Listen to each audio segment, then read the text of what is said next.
નમસ્કાર, CB24 news સાથે હું રેશમા આપનું સ્વાગત કરું છું. રાજ્યમાં પકડાઈ રહેલા ભ્રષ્ટ અધિકારીઓ અને બેનામી સંપત્તિઓ પકડાતા સરકાર નવો કાયદો લાવી શકે તેવી શક્યતાઓ સેવાઈ રહી છે.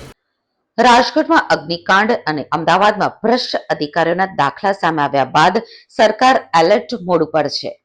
હવે સરકારને વિચાર આવ્યો છે કે ભ્રષ્ટાચાર કરતા અધિકારીઓ સામે નવો કાયદો લાવીએ, જેને લઈને આજે ચર્ચા વિચારણા કરવામાં આવશે.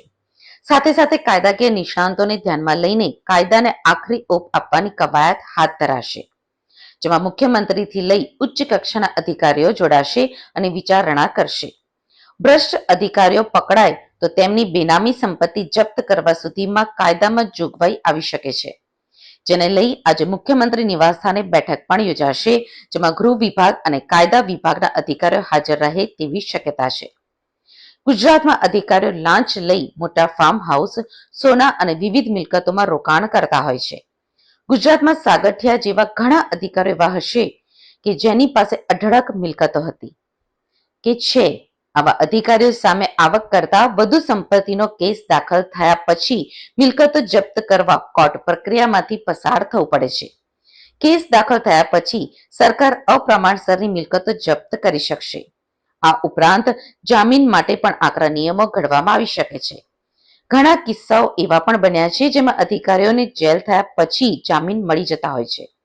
ઘણા અધિકારીઓ એવા પણ છે કે જેઓ બીજાના નામે સંપત્તિ લેતા હોય છે. ત્યારે આવા અધિકારીઓએ પણ સચેત થવું જરૂરી છે. ગુજરાતમાં ઘણા અધિકારીઓ એવા છે કે જે સામાન્ય નાગરિક પાસે પણ લાંચ લેવામાં અટકાતા નથી, તો ઘણા અધિકારીઓ એવા છે કે જે સરકાર પગાર આપે તેમાં જ તેમનું ગુજરાન ચલાવતા હોય છે. ગુજરાતમાં એસીબી વિભાગ લાંચને લઈ સતર્ક થઈ છે. જો તમારી પાસે કોઈ અધિકારી કામ કરાવવાને લઈને લાંચ માંગે તો તમે એસીબીનો સંપર્ક કરી શકો છો, જેનો નંબર એસીબીએ જાહેર કર્યો છે, જે ટોલ ફ્રી નંબર છે 1064.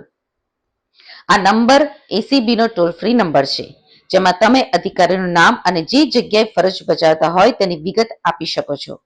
ત્યારબાદ એસીબી તમારો સંપર્ક કરશે અને ટ્રેપ સફળ બનાવી શકે છે.